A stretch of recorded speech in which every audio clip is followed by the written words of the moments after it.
Nous triomphons, triomphons dans la victoire de Dieu. Triomphons, triomphons dans la victoire de Dieu. Dieu règne et agit, gagne nos victoires. Triomphons dans la victoire de Dieu. Alléluia. Soyez bénis au nom de Jésus. Nous louons le Seigneur, lui donnons les actions de grâce et nous élevons son saint nom pour ce dimanche qu'il nous accorde encore. Soyez les bienvenus dans la présence de Dieu. Alléluia.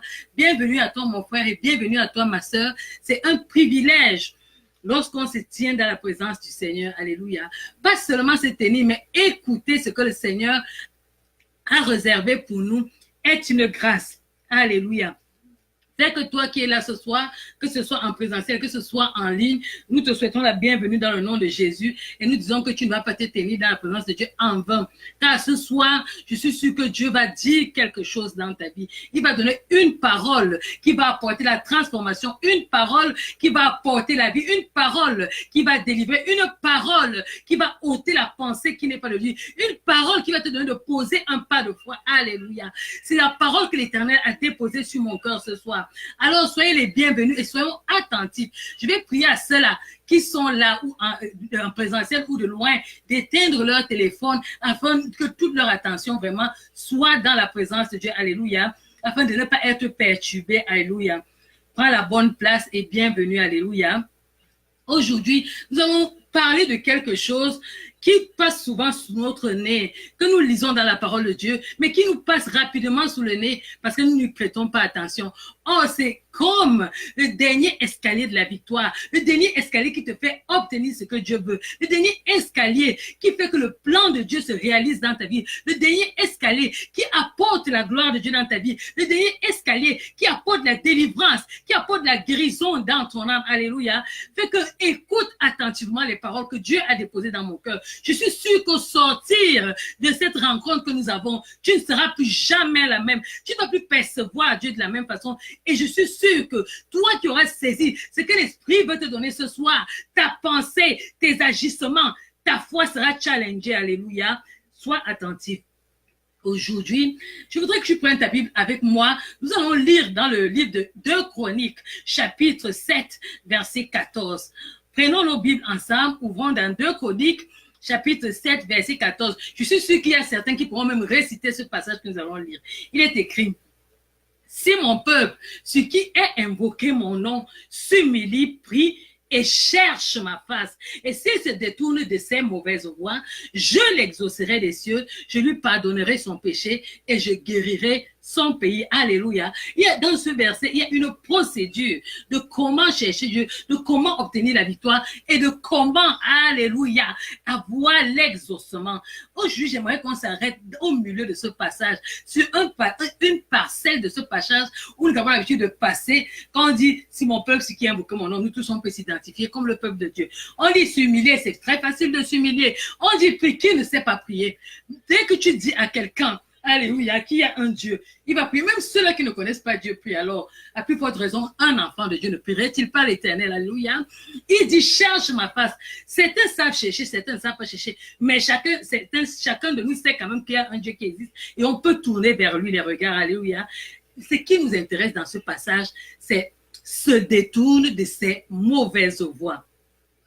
Se détourner de ces mauvaises voies. Alors, une voie, on va considérer la voie comme un chemin, une voie comme un genre de pensée, une voie comme une manière d'agir, une voie comme des actions qu'on pose. Alléluia. Tout ça va dans la voie qu'on va. Et ici, il est identifié les voies qui peuvent être un blocage, les voies que l'Éternel reproche et les voies que l'Éternel agrée. L'une des voies que Dieu reproche ici, là, c'est la mauvaise voie. Alléluia.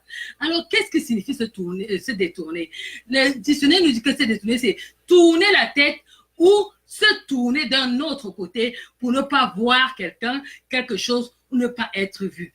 Donc ici, quand on dit se détourner de ces mauvaises voies, ça veut dire que tu avais des voies que tu suivais, mais tu décides de tourner la tête. Ça peut être une action.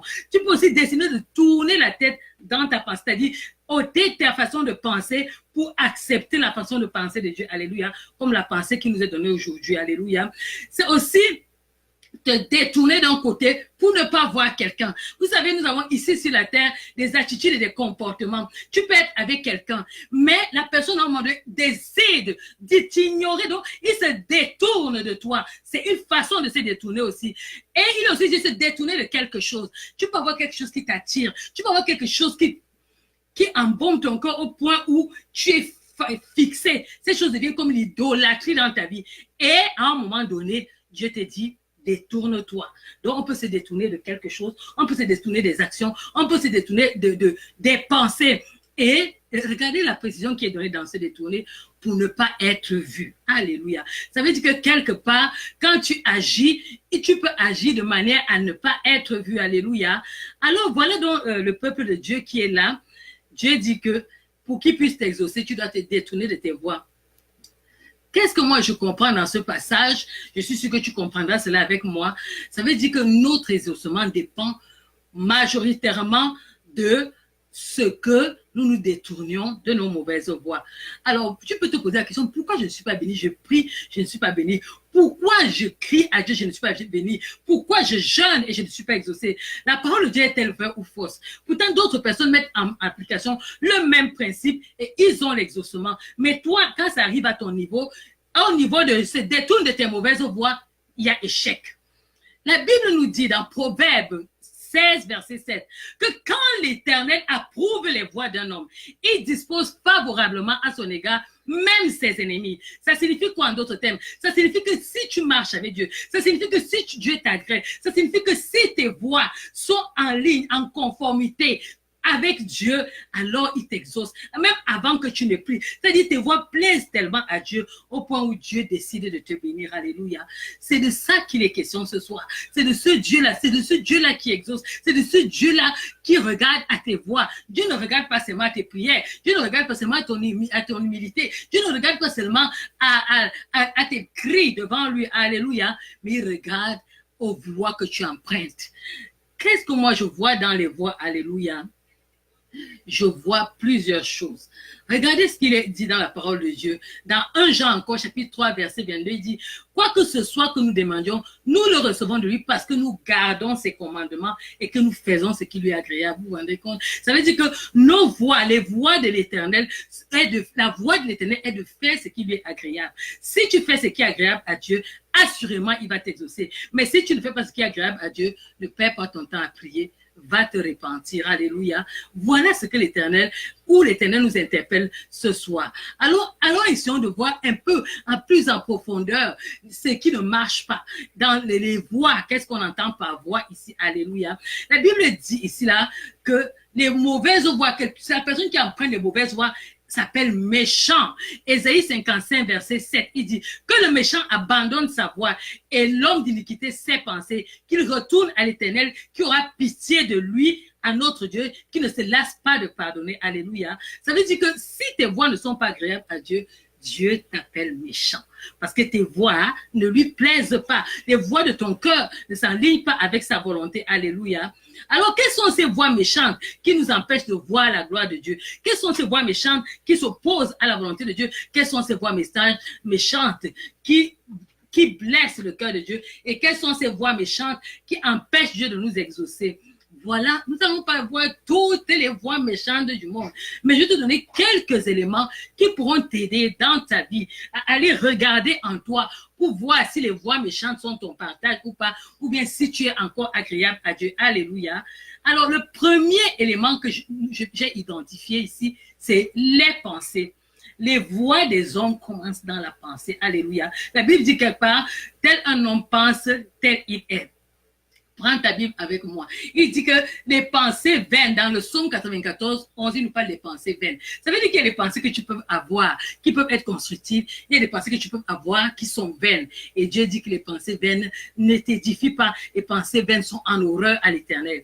L'autre élément que Dieu nous identifie ici, c'est l'orgueil. Dans Ésaïe 55, verset 7, il est question de l'orgueil. L'orgueil fait périr. Nous savons, quand nous rentrons dans le livre de Genèse, que le péché que le diable avait commis au ciel, qui lui a valu sa place devant Dieu, c'est l'orgueil. Quand l'orgueil est rempli dans ton cœur, vraiment, la Bible le dit clairement, l'orgueil précède la chute et l'humilité précède la gloire. Alors, si tu reconnais que dans ta conduite, dans tes voies, l'orgueil a la première place, mon frère, ma soeur, c'est le temps de te repentir et de revenir à l'Éternel. Parce que c'est l'humilité qui élève. L'orgueil abaisse à Dieu. Dieu résiste aux orgueilleux. Il le dit dans sa parole. Viens avec moi. Nous allons encore lire dans Jérémie, verset 11, chapitre 11, verset 20. Il dit, car c'est du cœur que proviennent les mauvaises pensées qui mènent au meurtre, à l'adultère, à l'immoralité, au vol, au faux témoignage, au blasphème. Donc, quand tu marches là, tu peux connaître tes pensées. Voilà ce que la parole dit par rapport aux pensées. Les pensées d'adultère, les pensées de meurtre, les pensées d'immoralité, le vol, les faux témoignages, les blasphèmes. On a vu encore tout à l'heure, à cela s'ajoute l'orgueil. Alléluia. Ces pensées-là se trouvent dans ton cœur. Donc, quand tu viens crier à l'Éternel, tu dis que je m'humilie, je prie, je me détruis, mais tu ne te détournes pas de ces voix-là. Ces voix qui sont dans ton cœur et qui portent le meurtre, qui sont pleines de blasphèmes. L'Éternel ne regarde même pas à ta prière. On continue dans le cœur. Jérémie 17, verset 9, il dit, le cœur est tortueux par-dessus tout et il est méchant. Qui peut le connaître? Moi, l'Éternel, j'éprouve le cœur, je sonde les reins pour rendre à chacun selon ses voies, selon les fruits de ses œuvres. Alléluia. Vous vous rendez compte que ça devient sérieux. Les mauvaises voies sont vraiment un boulevard de non-exaucement devant l'Éternel. Tu peux porter, tu peux prier, tu peux gêner, tu peux crier, tu peux faire toutes les actions qu'il faut pour l'exaucement, mais si ton cœur est rempli de malice, si ton cœur est rempli de méchanceté, si tes œuvres, les fruits de tes œuvres ne plaisent pas à l'Éternel, pourquoi l'Éternel va t'exaucer? L'Éternel n'aura rien à voir avec toutes ces choses-là, alors que tu cries devant lui, tes prières seront comme des abominations. Nous continuons la parole de Dieu. Dans Matthieu 15, verset 19, il dit, car c'est du cœur que viennent les mauvaises pensées, les meurtres, les adultères, les impudicités, le vol, les faux témoignages, les calomnies. Alors, c'est là on ajoute un autre péché, la calomnie. Alléluia. Hébreux 3, verset 12 dit, prenez garde, les frères, que quelqu'un de vous n'ait un cœur mauvais et incrédule au point de se détourner du Dieu vivant. C'est-à-dire, alléluia, ce n'est même plus le détournement des voix ici, mais c'est que quand ces pensées-là sont dans ton cœur, tu te détournes du Dieu vivant toi-même. En venant crier, en venant prier, en venant faire tout ce que tu penses faire, les activités devant Dieu. Moi, j'appelle ça les activités. Tu perds ton temps parce que ton cœur est plein de malice. Et c'est là que Dieu regarde avant l'exaucement. Alléluia. Autre chose encore, il dit, autre élément qui peut nous pousser, qui peut faire que tu n'aies pas d'exaucement malgré que tu sois humilié et que tu aies crié devant Dieu, c'est tes œuvres. Dans Galates chapitre 5, à partir du verset 18, il dit, si vous êtes conduit par l'Esprit, vous n'êtes point sous la loi. Or, les œuvres de la chair sont manifestes. Ce sont l'impudicité, l'impureté, la dissolution, l'idolâtrie, la magie, les inimitiés, les querelles, les jalousies, les animosités, les disputes, les divisions, les sectes. 3 points de suspension, ça veut dire que la liste est longue. Regarde tes actes. Si les actes ressemblent à ce que j'ai cité là, mon frère, ma soeur, fais pause, arrête de prier, arrête de t'humilier et tout ça. Va guérir d'abord ton cœur. Parce que tant que ces choses sont là, tu auras beau crier vers l'Éternel, tu ne seras pas exaucé. Parce que avant que tu ne cries, si tes voix plaisent à Dieu, si ton cœur plaît à Dieu, si ta manière d'agir plaît à Dieu, alléluia, il t'exauce parce que tu lui plais. Et nous avons vu la manière de plaire à Dieu, c'est de marcher selon ses commandements. Alléluia. Nous continuons. Dans le livre de Proverbes 6, verset 16, il dit, il y a 6 choses que hait l'Éternel, et même 7 qu'il a en horreur. Les yeux hautains. Tu regardes les gens, tu te prends supérieur. Dieu hait ça. La langue menteuse. Tu es là, tu es censé dire la vérité, tu racontes des mensonges. Dieu hait ça. Les mains qui répandent le sang innocent. J'ai arrêté là. Tu peux aller continuer la lecture chez toi et tu vas te rendre compte que la liste est longue. Alléluia. Dieu hait ces choses. Et si ces choses sont dans ton cœur, tu dis que tu sais Dieu. Examine le Dieu que tu sais, parce qu'il y en a 2. Il y a soit le Dieu créateur qui est bon, qui est saint, qui est pur, et dont ses commandements sont inscrits dans la parole de Dieu, soit le diable. Et il dit, Jésus, je me rappelle quand Jésus réprimandait les gens quand il était dans la chair, dans ce monde, il disait que vous pratiquez les œuvres de votre Père. Et nous avons les œuvres de Satan qui sont identifiées dans les choses que je suis en train de citer. Si tu te dis enfant de Dieu et que tu commets ces choses-là, tu es en train de suivre les mauvaises voies. Tu ne suis pas la bonne voie. Et l'exaucement n'est pas ton partage. Jérémie 21, verset 8. Tu diras à ce peuple, ainsi parle l'Éternel, voici je mets devant vous le chemin de la vie et le chemin de la mort. Voilà le chemin que Dieu nous donne ce soir. Nous avons parlé de se détourner des mauvaises voies et nous nous rendons compte que les mauvaises voies sont nombreuses devant nous. Est-ce que les petits éléments que je t'ai donnés ce soir peuvent te servir pour remettre en question tes prières et faire la bonne conduite, avoir la bonne procédure? Quand tu as lu le passage, tu invoques Dieu, tu t'humilies, tu cherches sa face, mais tu ne te détournes pas de tes mauvaises voies. Si tu ne te détournes pas de tes mauvaises voies, mon frère, ma soeur, arrête. Va te repentir. Si tu n'as pas la force, crie à l'Éternel. Il est toujours disposé. Il dit qu'il fait grâce aux hommes. Et si tu vas vers lui avec un cœur sincère, Dieu viendra te rencontrer. Mais si tu vas vers lui avec un cœur orgueilleux, nous l'avons lu le passage, il résiste aux orgueilleux et tes prières seront des lamentations jusqu'à ce que tu te répandes. Le désir de mon cœur, en partageant ce passage avec toi ce soir, c'est que tu marches dans la voie de l'Éternel. C'est que tu te détournes véritablement de tes mauvaises voies. C'est que nous nous détournions tous de nos mauvaises voies et que nous marchions selon la voie de l'Éternel afin que chacun de nous soit exaucé en temps de besoin. Mais si tu persévères dans cette voie, tu ne seras pas seulement non exaucé, mais il y a un autre jugement qui arrive, c'est l'enfer.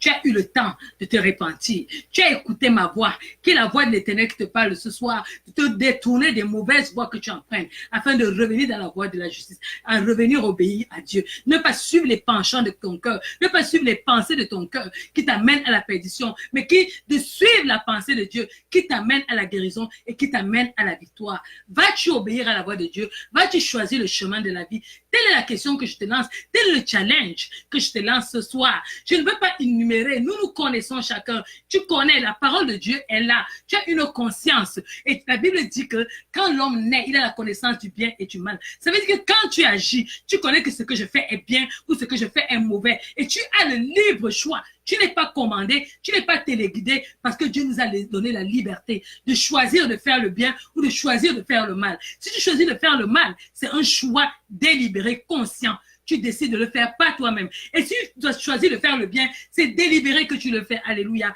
Fait que ce soir, tu as l'occasion de renouer encore avec Dieu, de recommencer une nouvelle vie, de recommencer, de poser un nouveau pas, de dire, Père, me voici. Je reconnais que j'ai marché par mes voies, j'ai marché par mes pensées, j'ai marché de manière tortueuse. Et je me répands, Père. Et je prie afin que tu me fasses grâce et tu m'enseignes à marcher dans tes voies. Tu m'enseignes à obéir à ta voix. Tu m'enseignes à faire comme tu veux. Tu m'enseignes, alléluia, à vivre ta vie. Et je me dispose totalement au-devant de toi, afin que toi seul tu puisses agir, afin que tu prennes mon cœur de pierre, mon cœur endurci, mon cœur incrédule, mon cœur orgueilleux, et que tu me donnes un cœur de chair.